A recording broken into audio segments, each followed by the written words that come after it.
Hello, I'm Tom. And I'm Cheri, and today we're going to talk about fasting. And I think that fasting is one of the spiritual disciplines that would kind of scares us more than the other ones. It's one that we sort of stay away from, or we become defensive about it, because fasting is not really a comfortable thing and not really something that we like to talk about. But remember that the purpose of the disciplines is to help us become more like Christ and to do the things that he did. And Jesus himself fasted, and he talked about fasting. Right. So this is something that we do to help us become more like him. So having said that, let's just jump right in and talk about fasting. As we start talking about it today, I want to mention this to you, that I had a situation happen to me not too long ago. I started running with a new running partner, and when he found out that I was a pastor and I was a runner, he couldn't put those two things together, that a pastor could actually be a runner, and I couldn't understand why. And he said that because so much, he told me, of a pastor's life centers around food from his perspective. So how could somebody who eats so much also run? And I started thinking about that. You've got potluck or carrying dinners. You've got funeral dinners. You have linger longer after events where there's desserts and snacks and those type of things. You have other chili cook-offs, those type of things throughout the year. You also have lunch meetings where you meet with people at restaurants and you talk and see how lives are going. So much of our life centers around food. Yeah. Yeah, you always have snacks, always have food. Free food at every event. That's right. Yep, big deal. And also, I noticed this, that I've also spent the last 10 years going on youth trips with the teens and the preteens from our church, and it seems like every weekend we go on a youth trip, the biggest contention point of the weekend or battleground is where are we going to go for lunch, or where are we going to go for supper, which restaurant. Hey, let's go there. I don't want to go there. I don't like that restaurant. How about this one? I don't want to go to that one. So there's always a fight. Can half of us go with this leader to this restaurant and half go to this? Or we have the other thing with your wives. Hey, honey, where'd you like to go to eat? I don't care. Anywhere you want to go. Let's go there. Why do you want to go there? And so you have a big, food is always a big deal. We talk about it. So much of our society centers around food. That's right. That's right. And also it's a big pastime in our culture today. It's a social time. We don't just eat. We eat as part of a meeting and a gathering, those type of things. In fact, right here in Niles, 11th Street, going down the main road of Niles, you got restaurants all along 11th Street. Yeah, and I think food can also be a comfort to us. Right. You've heard of comfort foods. If you're not feeling good, well, I'm just going to eat a carton of ice cream. Yeah. Or for us, at night, it's fun to relax and just sit in front of the TV and, eat ice cream. Eat. Yeah, food is a comfort, and so it's hard to give it up. That's right. That's right. Let me say this, though. When it comes to fasting, some people need to be careful or even not fast because of medical reasons. They need to consult their physicians and make sure, considering our physical condition, is fasting something I should do if you have a situation like that you're concerned about. Yeah, exactly. But just because you can't fast because of medical reasons does not give you an excuse for gluttony. That doesn't mean you just go out and eat whatever you want and, I can't fast, so I'm just going to eat. You don't do that. You can still give up things. You can still do a partial fast, give up a certain type of food, give up desserts, eat less than what you normally would, or fast from other things, which we're going to talk about towards the end of this time. Now, also, in some ways, fasting has kind of become an in thing because there's, think of all the different types of fasts that people do for health reasons. But the purpose of a fast is not for the health benefits it gives to you, even though there are health benefits. The purpose of a fast is for us to center everything on God. It's to make God the center of everything that we do. And, we're not so much abstaining from food as we are feasting on the Word of God. And in that way, fasting is feasting. Yeah, that's right. Fasting is feasting.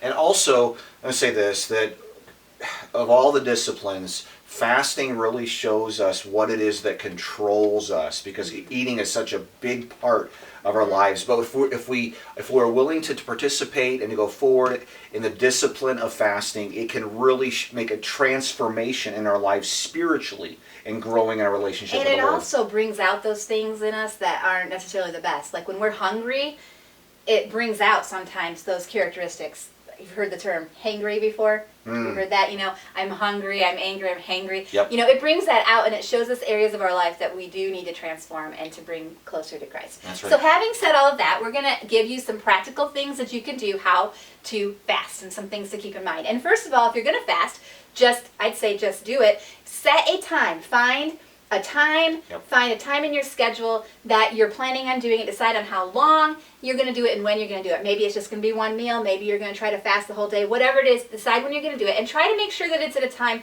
that works in your schedule that's practical. For example, you probably don't want to fast on a day that you have a lunch meeting scheduled because you show up to the lunch meeting and, well, I'm sorry, I can't eat with you because, I'm fasting right now. That kind of takes the focus off of God and what it is between you and God and puts it on you and showing up. That's right. Yeah.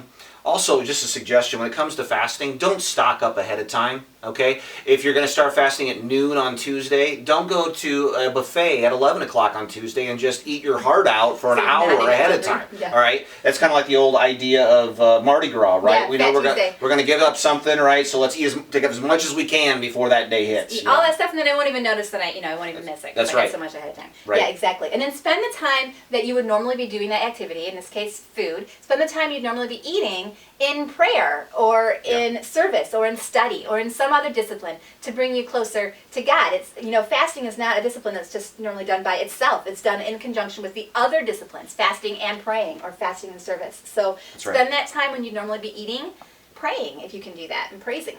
Yeah.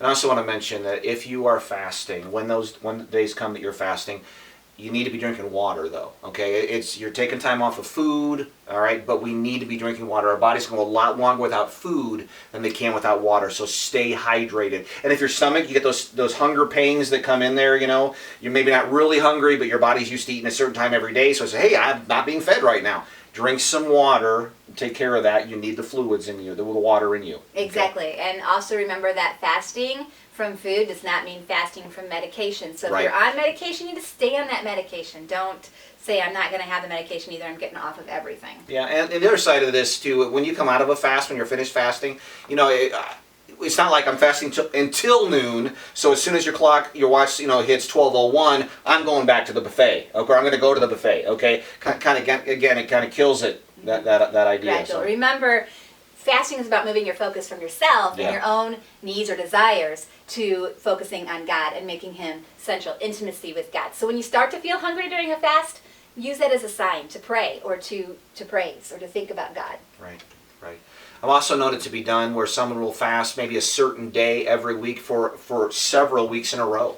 Okay, and it can't be every, for instance, Tuesday because you got something up coming on some Tuesday, but they've chosen to fast one day every week for quite a long time. Yeah, exactly. Making it a regular part of your schedule. That's right. And remember, a fast can take different forms. We've been talking a lot about fasting from food, but there's other things that you can fast from. For example, fasting from social media. Yeah.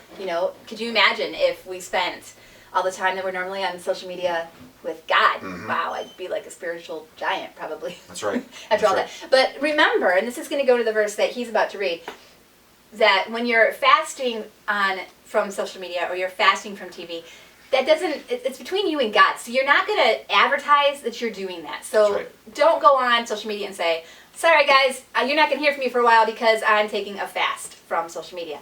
I mean, that's great, but it moves the focus off of your relationship with God and intimacy with God and puts it on you and what you're doing and making yourself sound really spiritual. And that's not what this is all about. And he's going to end this time by reading a couple of verses that kind of tie in. And the modern day translation of this could be putting it on social media and letting the whole world know.